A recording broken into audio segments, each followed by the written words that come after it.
Record. Okay? Okay. Okay, so na-reach namin yung akala namin ay pinakamataas na part ng itong boulders dito sa may Mount Apo. Just to find out na may flat area dito. And then, ang finale pala ng climb nito ay yung 90 degrees up hill or up the mountain. May area na yan.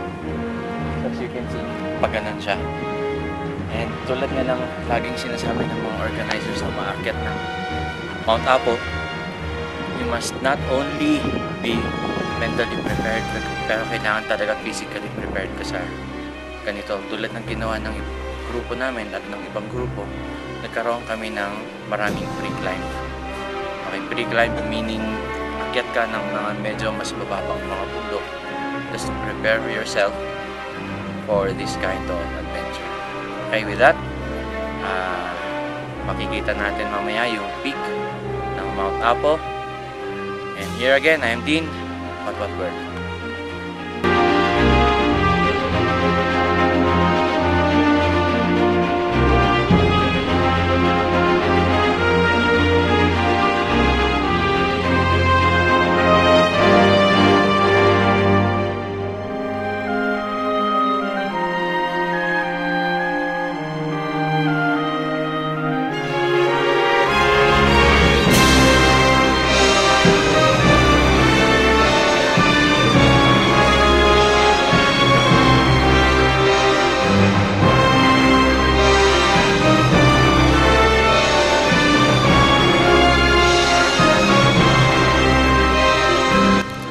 Okay, doon sa taas na yun ang peak ng Mount Apo.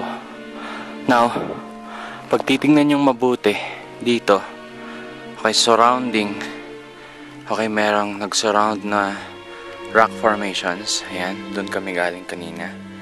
Tapos sa gitna niya, merong empty space. So, hindi ko lang alam kung ano ito, kung crater nga ba ito o sadyang ganito lang yung pagkakabuild ng mountain top. Pero kung titignan kasi natin, paikot. Okay, paikot yung stones. Yan, paikot siya. So, tapos may space sa gitna. Maybe, siguro lang, once upon a time, centuries ago, ito ay isang active na volcano. Or baka active pa hanggang ngayon. Ewan ko lang. Okay, so in a few minutes madarating natin ang summit.